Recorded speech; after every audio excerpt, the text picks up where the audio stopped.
They're coming. They're coming your way. They'll be here soon. My name is Josh Kirby. I was just your average ninth grader. My biggest problem was getting good grades. And my idea of excitement was racing my bicycle. Yes! I never thought time would catch up with me. But I couldn't have imagined that hundreds of years from now, mankind would invent the nullifier. A device capable of controlling or destroying the universe. Man, I really liked Spike Spiegel as weird, gross time baby in Josh Kirby, Incel Warrior from the 34th century. Incel Warrior from the 34th century. Yeah, I mean, Spike Spiegel, Mr. Bebop, his name. That's his name, Bebop. Mr. Bebop. Yeah. He was also in Viva Rock Vegas, so we have a lot of familiarity with Mr. Bebop here. Just to give you the most horrifying part of this immediately, Steve Bloom was the weird time baby. He was Prism. Wait, I thought you were joking. No! No, I'm not joking at all. Welcome to Rough Cuts. I need to process that. I can't know. This is our podcast where, hi, I'm your host, Ilian. This is my co-host who is currently going through a range of emotions, Boix. We watch bad dog movies every week for your entertainment and then immediately record our reactions afterwards, like two middle-aged white guys would do. If there's anything that people need to hear more of, it's two white guys on a podcast. Talking about some bad movies. Yeah. Yeah, and solving racism. Yeah. Well, we were bullied in high school. Fucking hell. God damn it. You're very wise, Josh Kirby. You're very wise beyond your years, Josh Kirby, time traveler. Unlike me, oh Jesus, Josh Kirby, Josh Kirby, Time Warrior. We'll get to that in a second. But anyway, this is Rough Cuts, as was introduced. We watch movies, we rate the dogs. That's the gimmick. This movie has a dog, but yeah. it wasn't the way I thought it was when we picked it. Yeah. Because I was with you on it. Yeah, this particular movie is called Josh Kirby Time Warrior: The Human Pets, Volume 2 of the Josh Kirby Time Warrior saga. Which we didn't realize at first until we clicked on the first one and then saw it, because you have a list in like your Amazon Prime and stuff. Like you have a bunch of suggested videos and they just kind of keep spawning more and more suggested videos that are all horrible garbage. And then sometimes we get sent in suggestions and things like that, or we look stuff up. But this was one where the covers are fucked up wild. They're so cool. It's like 80s fantasy, like novel covers is what it is. Yeah, they're very pulp. They're very, very pulp science fiction covers. And they're a lot of fun for that. They've got a bit of that, like, I mean, this has a lot in connection with Animorphs in, like, style and tone and time period. Yes. But... And hairstyles and flannel. Yes, very much so. So, we didn't realize that it was a series, but it was Josh Kirby Time Warrior in Human Pets? Volume 2, yes. So this takes place right after Volume 1, literally, in that they need to give us 5 minutes of recap of the 90 minutes that happened in Volume 1. And this... it opens up so wild. Yeah. Well, what I was going to say is about our choice for this, though, is we thought Human Pets. Okay. Josh Kirby's the dog. There we go. Like, it's going to be in an... Because its synopsis is like, oh, there's an alien zoo. An alien zoo for humans. Yes. And I was like that okay, Futurama episode. Yeah, like, this is weird. Sure. Let's grab... I mean, that's been done a lot. The human zoo is a thing that's been done a lot. So we're like, okay, yeah, we could do a human zoo thing. That's funny. That'll be a dog. And then it's not that. And also it's a series. And also, it, like you said, it drops like what feels like 5 hours worth of plot. Like, there's like 5 seasons worth of stuff that we've missed. Is in what a couple minutes. like. Yeah, in like 5 minutes. And we're like, wait, this is chapter 2. They're all this dense. I got the exact feeling of cutting in the middle of a Dragon Ball Z, like, arc. Mm-hmm. And not knowing what the fuck happened before, and never catching the end. Yep. Starting the Boo saga for the 30th time because you could only catch every time you go onto YTV in Canada. It's like, god damn it, it's playing those episodes again. Oh, all right, fine. I guess I'll watch Vegito. I don't know. Sure. And then it starts over. You got to do the Saiyan saga again. You got to do the Frieza saga again. You catch back up, but then you miss a week, and now you're lost again. Mm-hmm. And you're like, fuck, gotta watch it all over. Maybe I can catch a marathon. I don't know. It's one of those. Exactly. But so the beginning's like, and there was a nullifier, and it broke into pieces, and Dr. Irwin 1138 hit it, but he had a creature called Prism, and Prism got on a time train to go find the pieces, as Josh Kirby, time traveler, got his bike evaporated by a robot man. Named Dr. Zoetrope, and Dr. Zoetrope is destroying the time stream, but maybe he's not, but maybe he wants the nullifier. But also we went to a planet, or not a planet, because we just time traveled. We went to time. We went to time, but apparently in the 16th century, dinosaurs existed. Well, no, they're dragons. They're dragons. And it's like claymation dinosaurs biting each other, and then there's a princess. You're like, what the fuck is happening? So what we're trying to say is, all this is we're like, man, what the fuck is happening? And why is it all so rad? It's so fucking cool. Because that's the other thing, is that all of this stuff is incredibly stupid, very dated, and hilarious and fun. It's so wild. It's great. Like, it's the claymation dinosaur jousting. That is so fucking cool. Claymation dinosaur jousting. Just that alone fucking sells this so goddamn hard. The opening to this feels like they mixed, like, Doctor Who, Quantum Leap? Yeah, Quantum Leap. And then they also threw in some, like, 1950s claymation serials. Like, Yes. It's got a lot of... It's inspired. It's inspired by a lot of things. There's a lot of Star Trek in it. In the first part of this, when they're on... Because, newsflash, like, most of this episode is actually them still doing dinosaur jousting. It's apparently the end of the first movie. Sure. Yeah.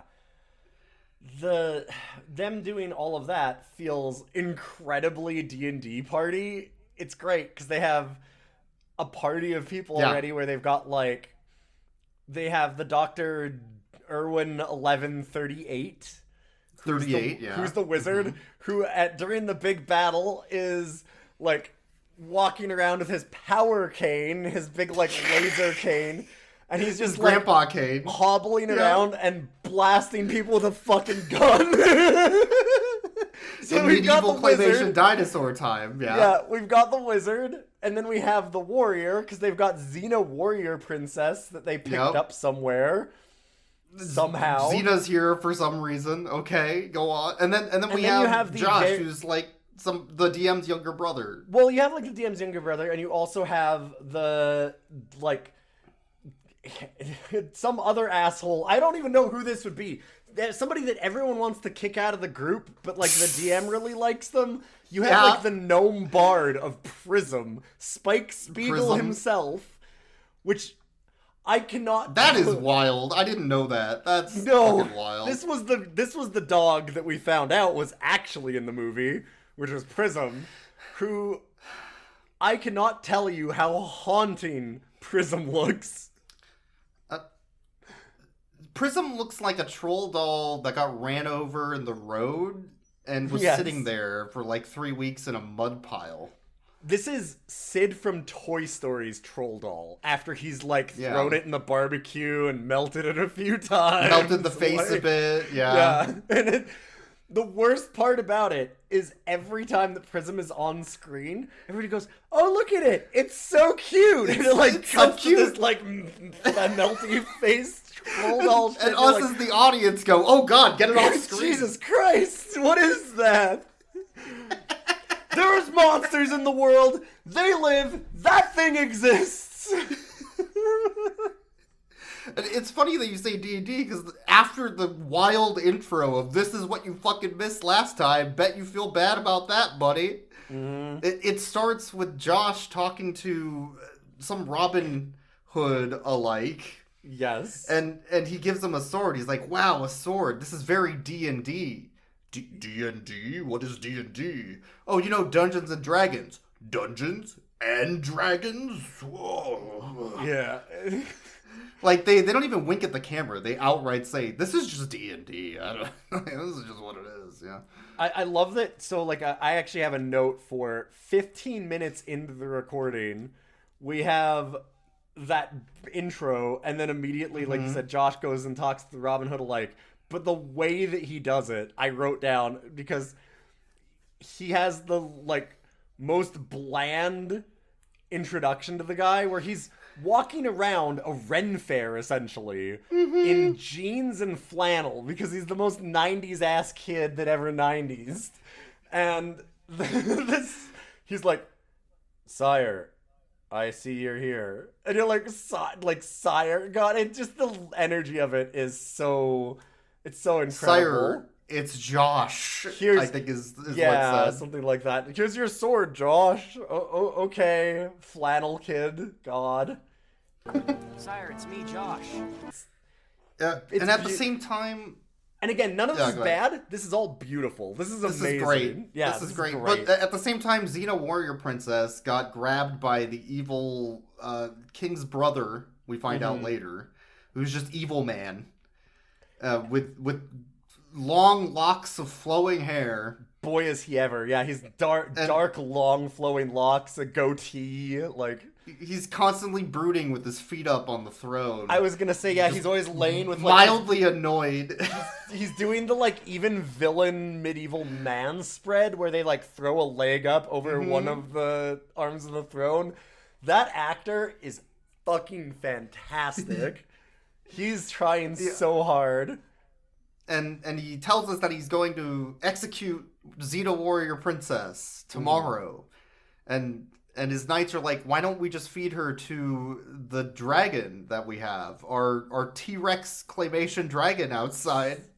They have a T-Rex. So good. Which is a good point. Why don't they just feed Xena Princess, that is a good idea. Warrior Princess, to the claymation dragon? And our evil villain's like, "Well, then I don't get to gloat."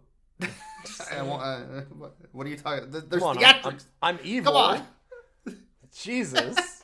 Please. I'm doing a bit here, guys. Don't make me fuck up my bit. But it cuts from that scene to Xena in prison. And the Lord's concubine shows up, who is also her girlfriend. Oh, God, yes. Yeah. They just have, like... It's all subtext, but it is the thinnest of subtexts. There's instant sparks between them as they're, like, close, doing breathy, whispered conversation. Won't you help me out of this prison?" "Well, I couldn't do that. I'm the Lord's concubine."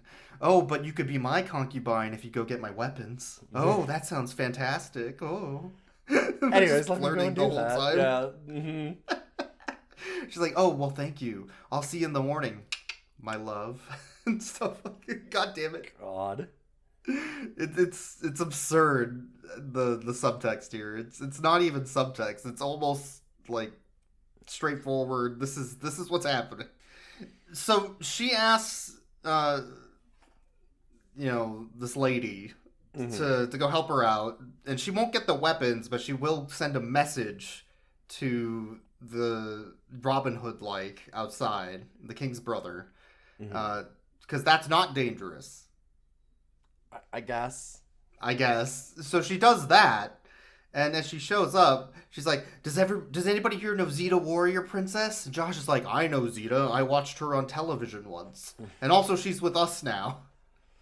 I really like her, but she doesn't seem to like me back, which is really bad for me personally. It's bad for me specifically. And then the lady's like, oh, well, I found her. Oh my god, is she okay?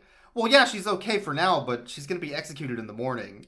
To which everybody goes, dang. Oh, man, dang. Oh, man. Oh. And then she goes, well, that's okay. Listen, I know that I couldn't help her get her weapons, but I will, in fact, sabotage the gates and throw down ladders for all of you to do an invasion. Mm-hmm. And the king seems more dangerous. That's a lot of danger. Yeah. But the King Robin Hood guy is like, we could just hold you for ransom and get what we want without you doing any of that, right? Because you're very close to the king. Like, oh no, I'm just his concubine. Nobody cares about me. Dang. Oh, dang. God, there is They're so disappointed. Yeah, there's a couple of like, oh dang, man, that's sad. Dang. That would have been a good plan. Dang.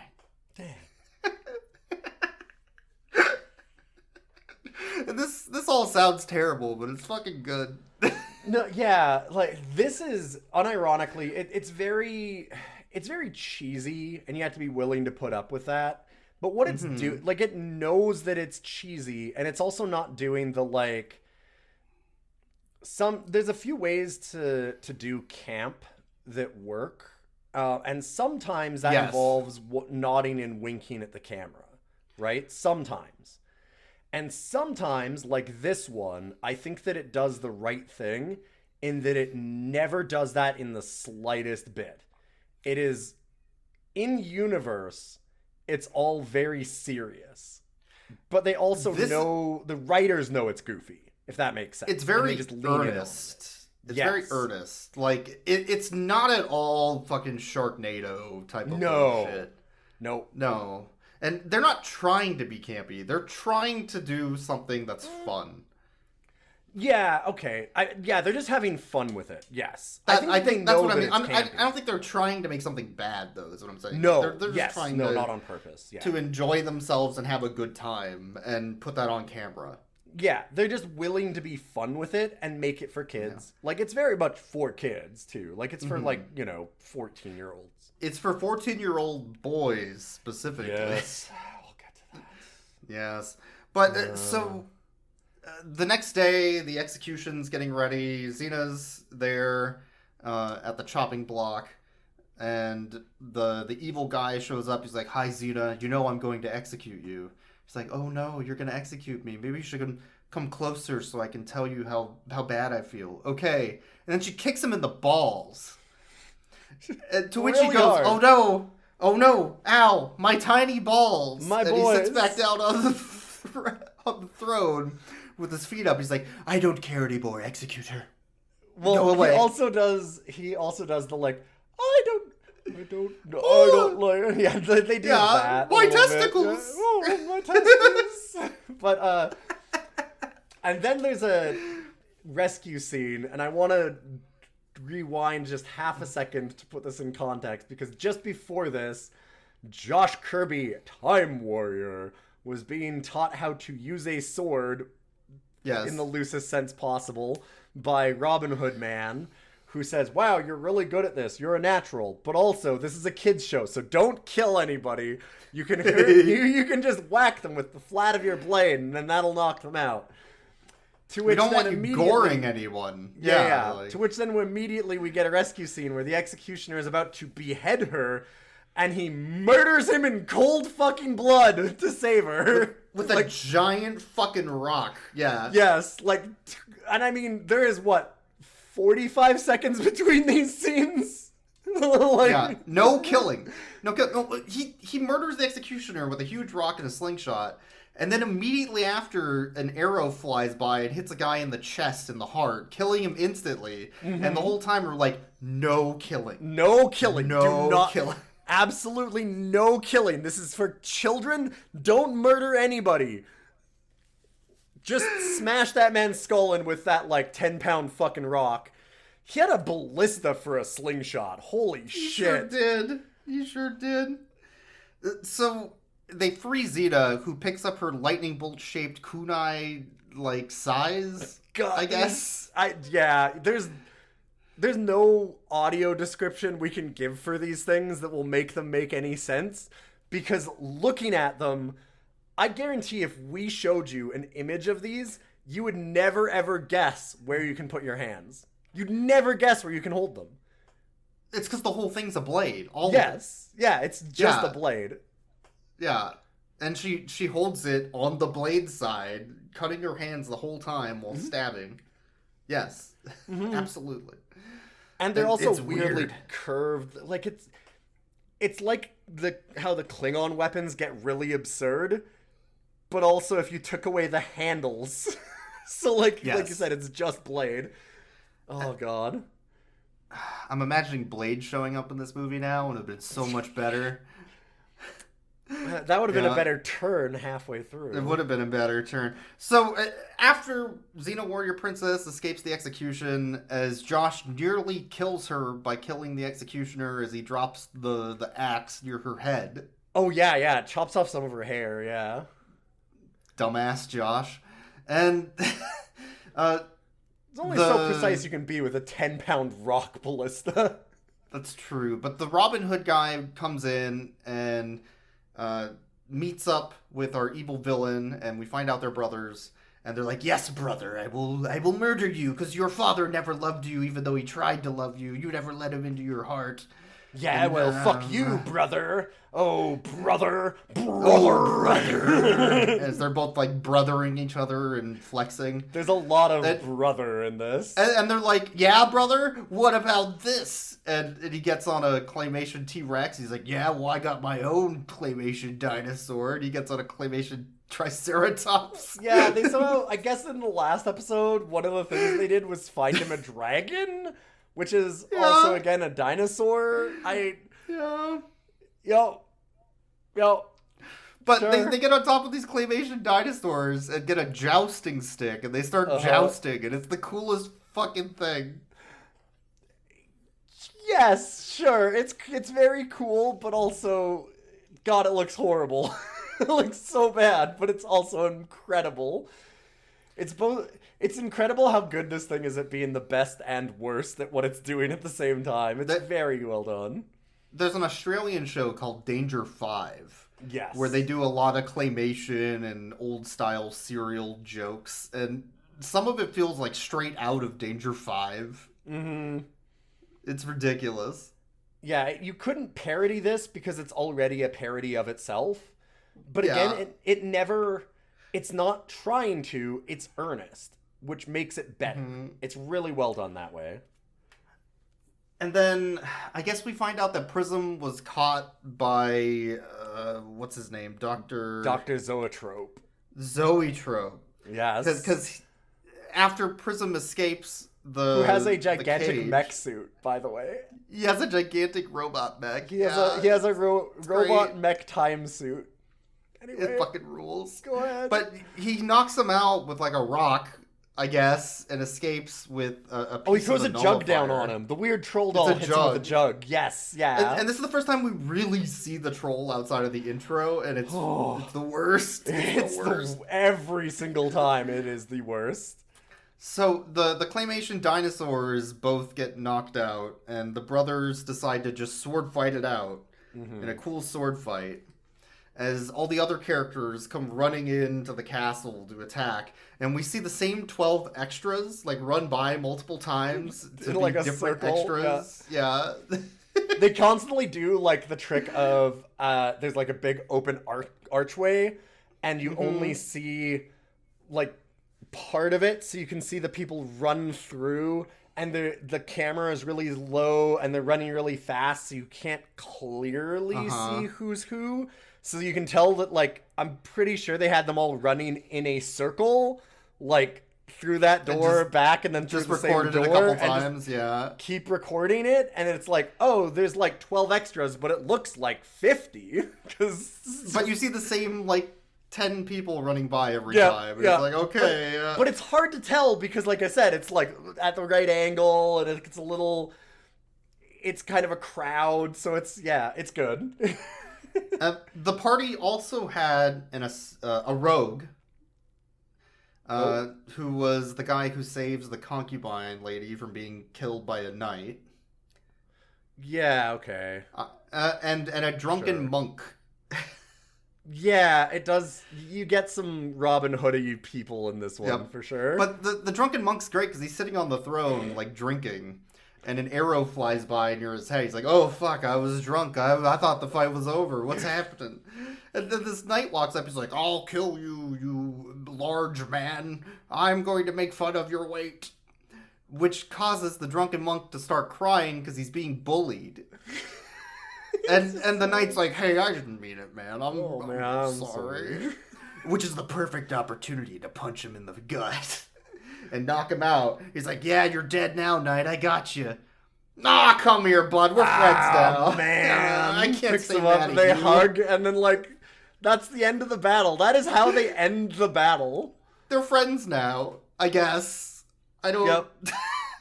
There was like a whole fucking character arc in that fight. Dude, there's like a 30 seconds. There's like a whole love story between these two. I hope they make a great cabin out in the woods in this medieval dinosaur land. Yeah, we got Zeta and her lesbian roommate. The roommates. We have the rogue and the drunken monk were talking like they were dating, but now the drunken monk found this other knight and he's gone off with him. They could be poly. That's you can have multiple roommates. You know what? It's okay. I'm happy for them. I'm really proud of them. And honestly, he improved. The guy felt bad about making a fat phobic joke. He learned his lesson. Now you know. Corrective action was taken. Now he's all good. And then the Robin Hood and the evil guy, who I think is named Henry. And they William, go up. Yeah, they go up on the parapets on the wall of the castle and start sword fighting again. But our Robin Hood, William, drops his sword, which means Josh has to throw the shitty sword that he was given to sword fight with back, so he can fight with the cool sword. Yes, which is different. Yeah, they have that whole thing, and then of course there's the I don't want to kill you, brother. Like, we shouldn't be fighting. And then, but his hubris and his greed and his anger makes him continue fighting because he's the bad one, and that makes him fall off the parapet, and then he dies. Aw, tragedy. But he dies, and then William, like, after he's dead, reaches out to grab his hand. He's like, oh. Yes. Yeah. Oh, oops. That was the reach of plausible deniability is what that was. That was the, like... I tried so hard. No, sorry, I meant he was my brother and I didn't want him to die. Oops, I tried to see. You all saw it. I reached for him. It's like a minute and a half fucking late. Yep. and we did mention earlier that Irwin 1138 walks up and starts blasting. Yes. And during that whole fight, he does just walk up with a cane and start blasting, and nobody comments on it. No one says anything. Yeah. He is also doing it in the laziest fucking way possible. Like, he's, like, hobbling through and, like, shoots a guy and, like, shoots another guy. I got another one. Oh, my God. All right.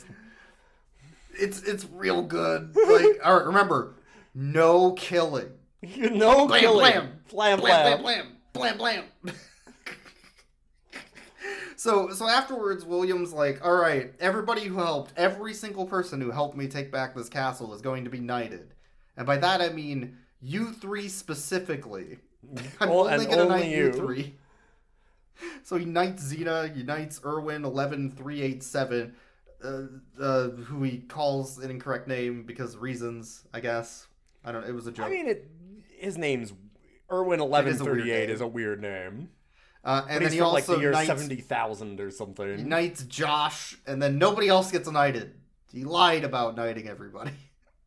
It's just gonna listen. We're on the clock. This is an hour and a half long, and we need to get to a human zoo in 40 minutes. This first movie took like an hour. I'm not even kidding. Yeah, this took most of it for sure. So Prism, our Munchie like. Shows back up with a nullifier piece, but that was apparently the first nullifier piece they got in the first movie, and not the second one they need from the Dragon Knight dinosaur night planet. Right. So they need to get the second nullifier, and Prism tells them like, oh yeah, it's up that dinosaur's ass. Yep. Better reach in there. Yep. But they're like, I'm not reaching in a dinosaur's ass. We'll do something way better. We'll make a dinosaur laxative to make it shit it out. And so then they do the dinosaur shit. They sure do. They blissfully don't show that. Like, they just cut away. They make a soup for it, and they show a claymation dinosaur eating a thing. And then they cut to like, well, there we go. We've washed and cleaned it and washed and cleaned it and washed and cleaned it, and I'll never feel clean again, but I'll never feel clean again. It's there. So they got the two pieces, and as they're leaving, Dr. Zoetrope shows up in his giant robot mech and starts blasting. Blam, blam, blam, blam, blam, blam, blam. But remember, no killing. This is a movie killing. for teens. It's not like we can throw all kinds of horrible shit in there, like slavery or Nazis that are friendly or anything like that. We wouldn't... Listen, you can't do killing or anything. Look, no killing. No hard topics. Nothing. Nothing. No concubines or...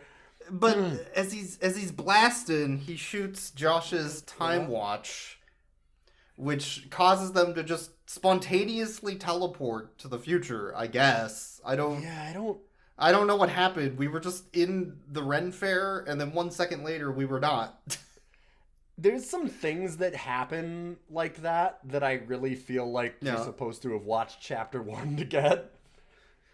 Because it feels like it's trying to explain that better eventually. Do you know what I mean? Like, maybe, but it's hard to know. I think I forgot to mention this. At the beginning, when it does that long 5-minute, this is what happened last time, it's like, and on today's episode of Josh Kirby, Time Warrior, and it cuts to the longest fucking Wilhelm scream. Oh, God. In space. We'll put that up on our social media, because that is the first scene in this movie. It's literally frame 1 of the film. And it's like the worst green screen possible of some of the worst CG possible, because it's 96? 95, 96 or something? 95, yeah. And like... It's just him screaming out the window of this time pod, and it's incredible. It's Holy fantastic. Shit. But the reason I wanted to bring that up is because as they're teleporting again, every single time they teleport, Josh Kirby's just like on a green screen. Like he's sitting in a chair, but the chair's been green screened out, and he's floating in a circle, like doing a spin in space outside of the space pod. Mm-hmm. Yeah, which every is really single weird. time. Why is he especially when they keep pod? on saying that you cannot exist outside of the space pod. You have to be protected by they're like, oh, you can't time travel organic matter. You can only try and travel inorganic matter, so it has to be all shielded. And so then every time they cut to it, they show that Josh is in fact an inorganic, non-living being because he is constantly being tossed into the fucking time stream. So movie 2. Yes. Movie 2. We're finally getting to the title of this goddamn movie, which was not The Dinosaur Knights. No, we're 2/3 of the way through. The title was Human Pets. Human Pets. So the crew travels into the far future, the year 70,019 or something. And they get picked up by a giant alien baby who looks like a Cenobite, I guess. With weird goggles, yeah. There's like a whole family of them. There's a platonic family of Cenobites, and I'm happy for them. They're all just giants. roommates. They're all just roommates. Don't worry about it. They're giants too, and they pick up our crew, and then places them in the baby's toy box. Yeah. Which has a collection of humans from time. Now, if I was going to collect I'm really surprised with all of how this turns out, because I did not see how this was going to go into this. You son of a bitch. So if I was going to pick 4 humans from time, that a child would recognize in the year 1995, I would pick a cowboy, of course. A cowboy. A barbarian. Sure, yeah. Yeah. A Frenchman, like a musketeer. Oh, yeah. Yes, yeah. Specifically, they call it... They're kind of racist to the Frenchman right away, because Josh helps him up at one point and goes, "Sorry, D'Artagnan," and it's like, dude, he's just a fucking French guy. Leave him the fuck alone. Just a French guy. And of course, a Nazi. God damn it. Damn it. But the entire time they're playing, is it a Nazi, or is it an adventurer, or is it a World War I pilot? Which is it? He is a World War I fighter pilot. He is 100% a World War I fighter pilot. He's got like the Amelia Earhart like white scarf, the cap, right? Like that leather pilot's cap. He has like a prop plane that is very obviously a World War I fighter with an plane. Iron Cross on it. With an iron cross. With an That's iron a German cross. That is a German thing. That's not necessarily a Nazi thing. And he's also credited as a... Yeah. Until you get to the credits, you're like, there is deniability here. It could not be a Nazi. It's not even deniability. I was like, no, it's very clear. It was very clear he was a World War I fighting ace. Mm-hmm. Except for the problem of him being credited as a Nazi. Except for the problem of him being credited as a World War II fighter pilot for unfucking foreseen reasons. I haven't been this betrayed by a Nazi put into good light until, such a battle tendency. Yeah. I'd also like to mention that Josh Kirby incel starts surfacing here too. This is, how in that first half of this podcast we've been talking about this, and you might have noticed that as we were talking about how cool this was, there was like this weird tinge underneath of us kind of being like, well, except here's the well, because holy fuck does this take a nosedive, because when they're on the time ship too, before they get sent, or is it after that he has the conversation with her? It's after, because literally there's a frame before... Like, they get in the ship, there's a frame that happens, and then they're in the next area. There's no transition. Yeah, I guess. So it has to be after. Yeah, I have it done as... I did write down a note, though, of his backstory, because there was one very funny part of it. And it's at 1:03. So there's 40 minutes left. So they have a conversation. Yeah. Oh, no, it's right, because it's when they're trapped in... It's not when they're in the time stream. It's when they're trapped in the cage. They're on the set, which is a cage that looks like a play stage. Yes, it's when they get and that's when they have the conversation. It's because this part of the show, the human pets, is the after-school special. It's the after-school special where they need to start talking about the real topics. Now that they've roped you in with claymation dinosaur nights, jousting. Mm-hmm. Now they can try to sneak in their morals and what they're trying to teach you. Now that we've shown our chops for good story writing with our time-traveling band of heroes and a dinosaur knights and the lady concubine and stuff, let's dump into racism and sexism, friends. We've got the chops for that, right?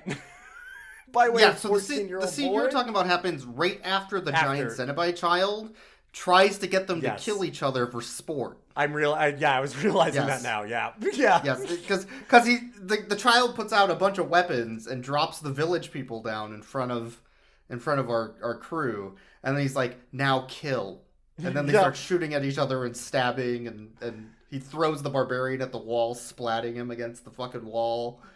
Yeah, the barbarian's the only one thinking straight and is like, let's fight our captor, guys. And then after they fight and they get put back in the cage and they're like, we should work together to escape, that's when Josh has the conversation with Zeta. And she's like, I'm from a planet where they made us fight and they put us into slavery, and it's all because we're different, because I'm a half human, I'm a mixed race person who has kind of funky ears. And nobody would ever stand my problems as a mixed race slave who spent her entire life fighting in battle arenas. To which we get a slave. Yeah, and then we get a flashback from Josh saying, "No, I perfectly understand you. And here's why." As a middle school white kid who was very slightly bullied, I have a perfect understanding of this situation. Let me weigh in. I creeped on a lady in class who I liked, and she said she didn't want to date me. So I fully understand your situation in racism. Very literally, you think this is a joke, but that is 100% how it opens. Pure humans think me and my people are freaks. Twisted, weird. Look, some people think I'm weird too. Really? Sure. But that's their problem. I admit, I used to worry about this a lot. Especially in Mrs. Mandelbaum's social studies class. You see, there was this girl, Beth. Every time I tried to make eye contact with her, she'd turn and look at me like I was some sort of disease. She was friendly to everybody, except yours truly. Man, she was beautiful. That's it. Boyd's nailed it. That's the beginning of the after-school special about solving racism. You know, I get slavery. I was turned down by a girl once, and that is the worst thing that could ever happen to anyone. And Xena's like, "Oh my god, you're so hot and right." Yo. Yeah. Yo. Yep. Oh man, I've never been more attracted to you than right now. I love you, small child, me, 20-year-old woman. Yeah, that's a thing too. That's a fucking thing too. Oh boy. That is gross. It's also like marketed towards 14-year-old boys. Yeah. I understand what they're doing. It's the 80s thing with like weird science and all that other garbage. But hey, listen. As a 14-year-old boy, he shouldn't be weighing in on racism and stuff like that. We as 36-year-old white men absolutely should share expertise as white guys in our 30s. Yeah. But also with a podcast. It's bad. I will share one thing though that I found very, very funny from that flashback, which is one of his examples. He's like, "I got picked on by people," which is, it's always funny when they choose kids to be picked on in shows in the 90s, and it's always like this hot, daring protagonist who's like super popular and like good looking and athletic and strong and like all these things, super smart, and it's like, yeah, these are the kids bullied. But the bully grabs him and he's like, "Hey man, do you even know my name?" He's like, "Yeah, you're Duke." He's like, "Yeah, Duke Dunkington. Don't you forget it." Don't you fucking forget my name, Duke Dunkington. Don't you know who I am? Duke Dunkington. And I'm like, dude, I will never forget you, Duke Dunkington. Duke Dunkington, you will live in my heart for eternity. You're good, man. They're trying to get they're trying to get to their time pod, as well as the Nazis plane. So that they can escape. He's not a Nazi. He's not but a he's Nazi. credited as a But he's Nazi. also credited as a Nazi. I know. Yeah. That's what he is. Unfortunate. God damn it. So they need to climb up to the table. It was such an easy problem to avoid. They could have just not done this. Credited him. They could have just... All they had to do, literally the only thing they had to do was not credit him as a World War II ace. They needed to drop an I. They needed to drop a capital I at the end of it. Anyway, I'm done. All right, I'm done. But they didn't. I'm done. I'm over it. But they didn't. But they didn't. So they need to climb up this table that has their stuff on it because the Cenobite kid put the toys away. And they see a giant pair of underwear, to which Xena's like, I'll make a rope out of it, like a prison rope. Yes. Yeah. And Josh is like, oh, that's fucking gross. It's baby's underwear. Anyway, let's do it. And the reason that they know the toys are up on the table isn't because they looked, by the way. It's because Josh tells Irwin 1138, I was a kid once. I understand toddlers and what they do with toys. Yes. I'm smarter than you, the second smartest man from the 25th century, because I was a child once, unlike you, a human being from the future who was never a child. No, there's no childhoods in the 25th century. They're all test tube babies. So they make a prison rope out of this underwear by cutting it into strips. Mm-hmm. And then, you do.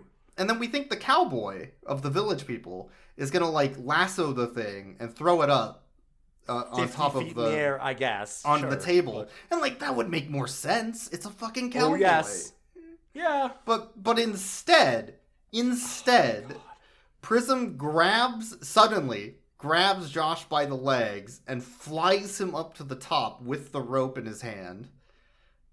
Thus solving the problem. And then Josh ties the rope to the German Nazi plane. Which, by the way, the time pod. So there are two things there are a couple things up on this, like toy box. Mm-hmm. There's the Nazi plane, and there's their time pod. Time pod travels through time, so it has like a jet engine and no wheels. No wheels to move it, yeah. And the plane has wheels. So it rolls, yeah. So it rolls. And that's what Josh ties it to. This is why he got bullied in school. I'm on Duke Dunkington's side.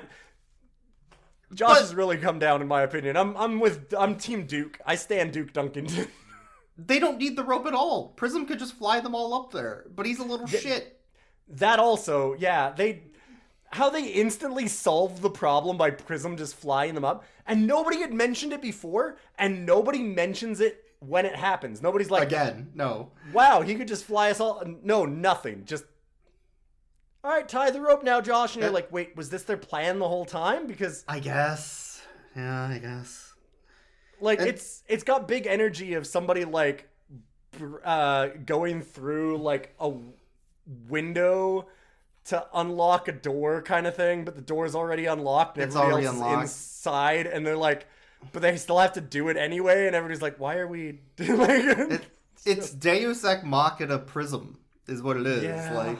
But, so they all climb up after some tension of the plane almost falling because of wheels, because Josh is a big, stupid idiot. Mm-hmm.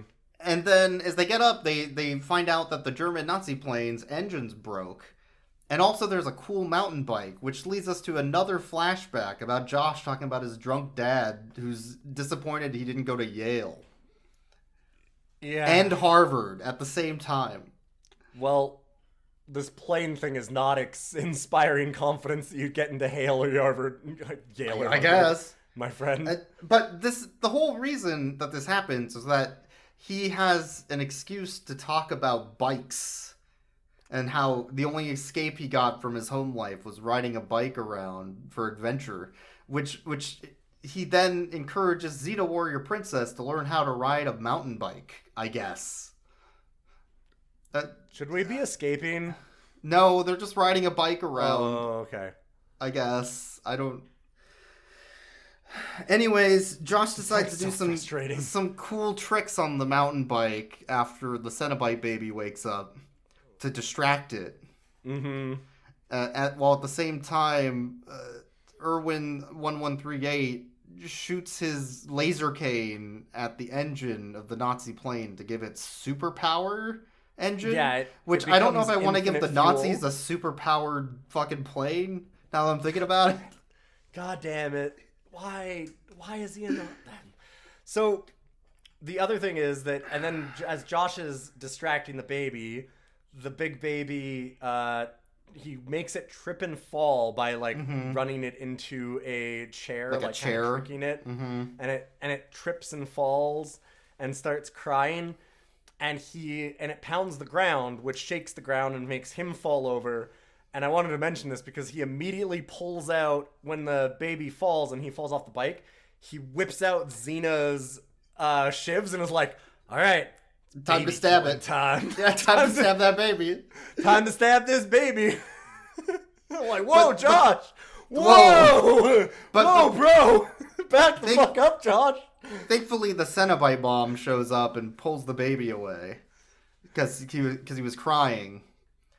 I guess, and at that point, Josh notices a giant red robot of Dr. Zoetrope tied to the chair. And he's like, "Hey, Dr. Zoetrope, how'd you get here? None of your fucking Why business, are you in Josh." Kink play? Because you can't ask about this. Ropes. This is a movie for kids. We don't have any Nazis or violence. I'm not tied up here for any kink shit. Don't worry about it. And then Dr. Zoetrope's like, "Hey, if you remove all these ropes, I'll give you power beyond any comprehension." Like, no, I don't really need power, but I'll untie you anyways. Yeah, the main villain, okay. Trapped here forever. You're not a threat to me when you're tied up, but I'll untie you. And then Dr. Zoetrope's, "Yeah, well, you know what is a threat? How about a giant spider from the year 70,000 AD? Haha, you kidder, you. You always were a kidder." And then, oh no, there's a giant mutant spider underneath the table. And that's what tied up Dr. Zoetrope. And you know how they solved that? They just fucking blast. Science Gandalf from like 150 feet away sights in his power cane scope and just fucking wrecks that shit. And so they kill the spider within 20 seconds of introducing the spider. Mm-hmm. And then it hard cuts to Dr. Zoetrope being tied to the top of the pod like luggage. Yes. They're like, "Well, our pod can only hold 3 people. Throw them on the fucking roof rack, baby." Throw them on top, who cares? And then it also shows Prism, our evil, ugly troll, who is a good guy, probably. I don't know, he's cute. Not at all. Oh, God. But a red laser comes out of Dr. Zoetrope's robot into the brain of Prism, turning him evil. Yes. I guess. And then the Nazi tells everybody that, "Oh, by the way, we had a democratic vote, and we're going to stay here just annoying these giant Cenobites with our plane that you've superpowered. And if we find anyone else, we'll start our gang in the future." We're gonna make a whole civilization out of this, I guess. I guess that's what we do now. I guess. And the second half is such a downgrade from the first. What the fuck does that even mean? So they leave with Dr. Zoetrope tied to the top of their pod, and then Prism goes wild with his evil red eyes and releases Dr. Zoetrope, pressing a button, and also opens the door to the pod. Which you can't do. Suck them out into the vacuum of the time stream and kill them. Yeah, if you ever leave the pod, you die in the time stream. Except Prism's for Josh an Kirby. ice-cold motherfucker, honestly. Yes.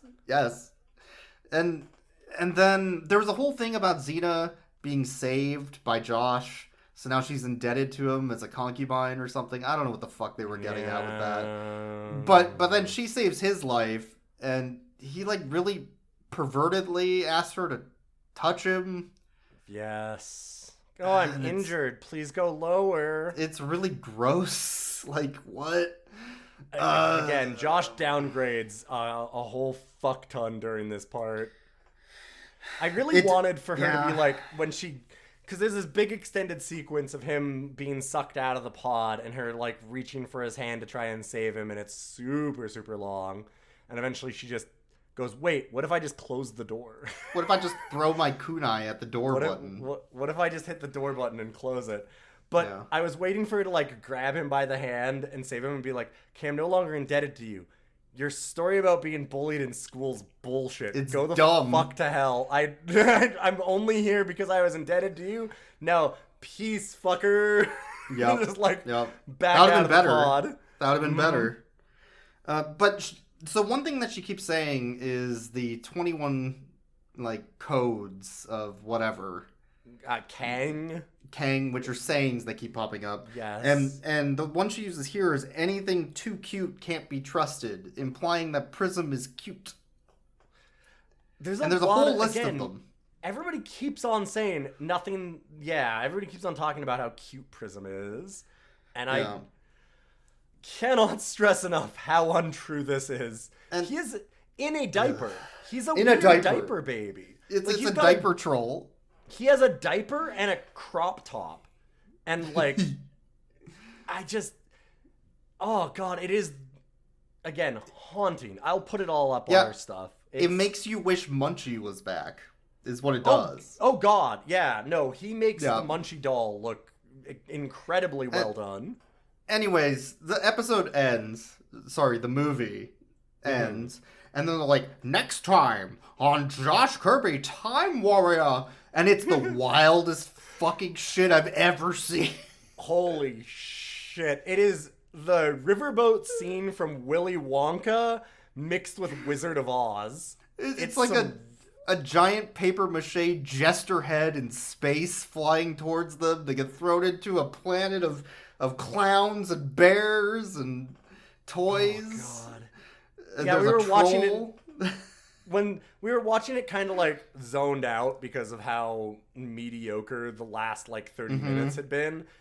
Like it wasn't the worst thing ever, but considering how good the first part was, it just really downgraded a lot. And we're like, man, I'm kind of sad about this. And then it goes next time, and it hard cuts to like just like bad 90s CGI jester head like laughing through the time stream like trying to eat Josh. And it's we're like completely nonsensical bullshit. Okay, I love it. Wait, hold up. I'm back in.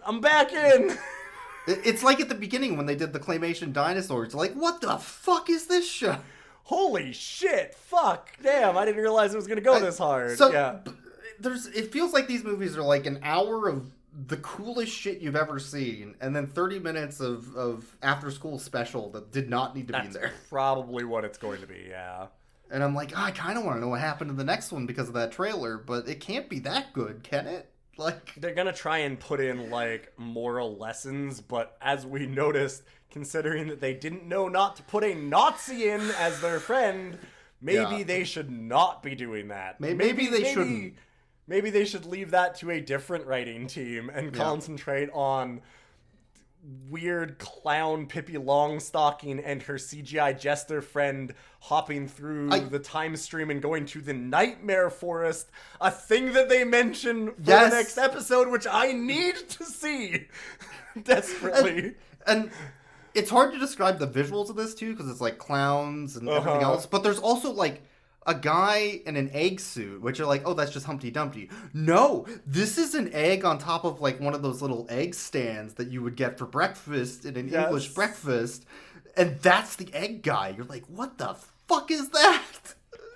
Everything in this the ending of this looks so much wilder even than the Dino Knight stuff. Like, by a lot. By a lot. It gets so much weirder. But that's Josh Kirby, I guess. Yeah, that's Josh Kirby. If they cut out the whole reason why I watched this episode, the human pets, this would have been perfect. It would have just been a perfect thing. I think we need to rate the dog. The Prism. We've got to rate Prism. We've got to rate Prism.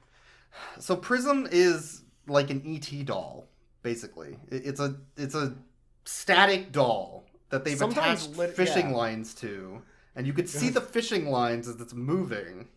Sometimes it's claymation, but also that too.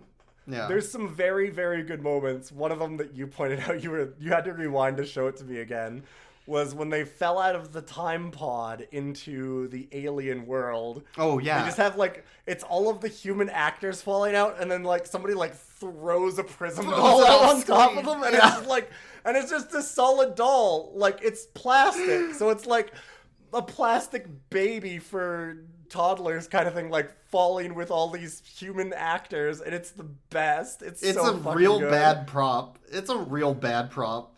But every time it's on screen, you're like, oh, Jesus, fuck. Or you're like, oh, that's just a doll they threw at the characters. Or they taped it to their legs so that when they jumped, it looked like it was moving with it. Or like... It's so stiff. And when it's not that, then it's like a superimposed, red light effect like you would see in the old Dune movie. Mm-hmm. Like that type of editing.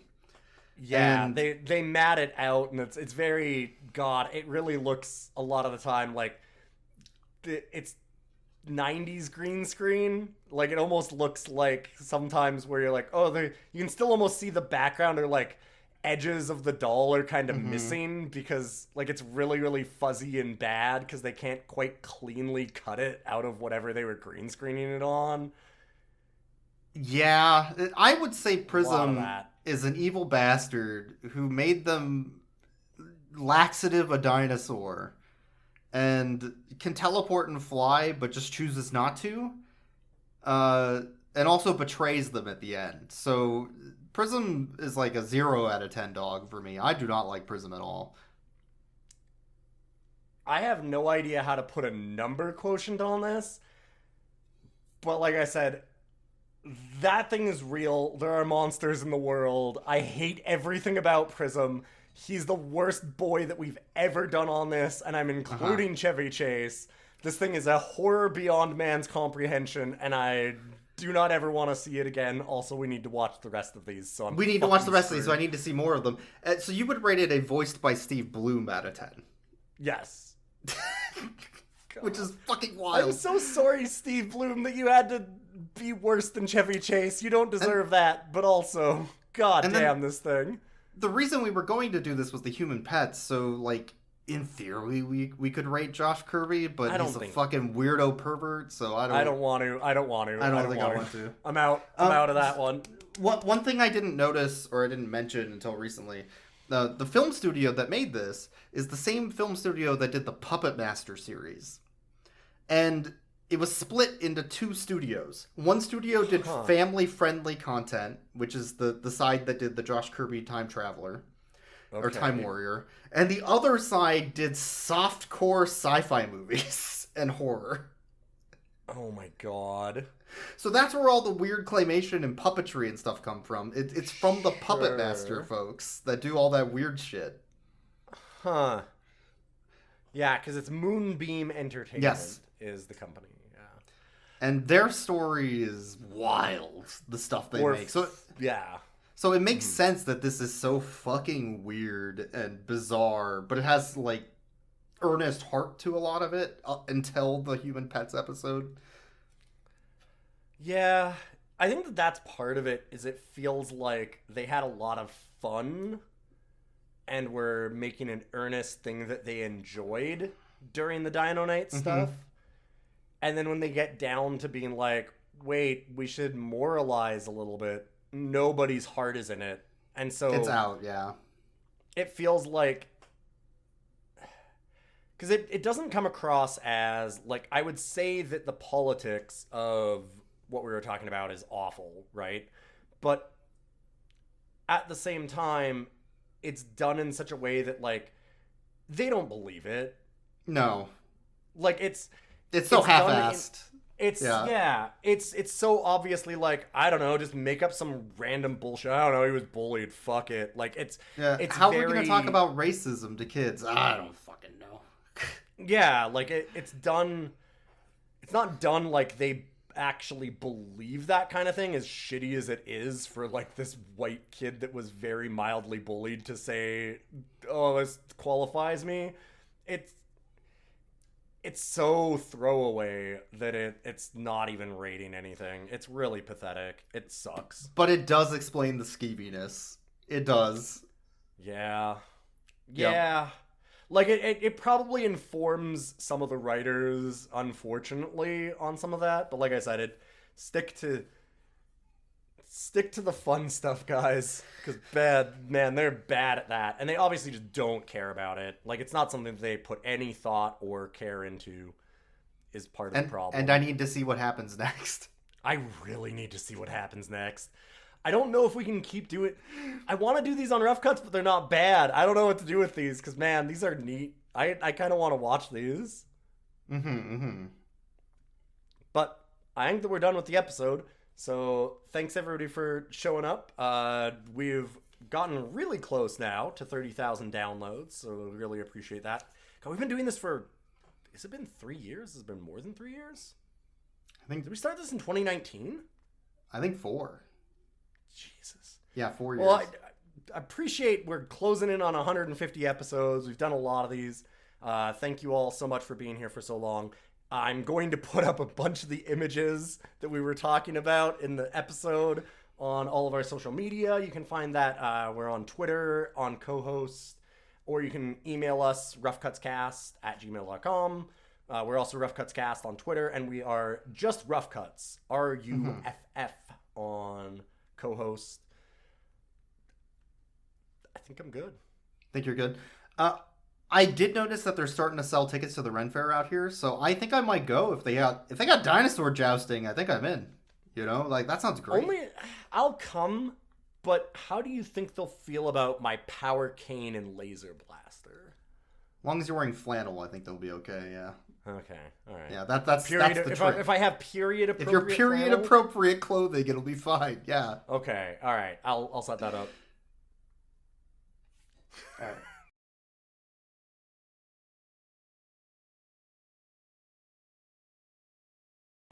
This whole thing. Mein Brunhilde is the finest fighter plane on the entire Western Front. Okay, wait, hold up.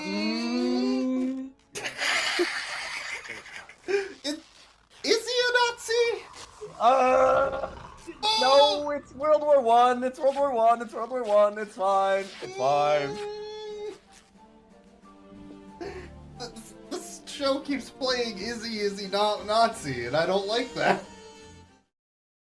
Think about how much this one flip-flopped. Oh, I mean, that one will be great. The next one that they show after will suck. Oh, wait, hold on. Hold on. Oh, no! It can't be no. Listen. Hey. That's a Nazi! That's not a World War II plane. It's not a World War II plane. But! We're close. But they did call him a World War II. World War II flight. That is a Nazi. Why would they put that there? Say World War One. Nope, that's a Nazi. Why? That is absolutely a Nazi.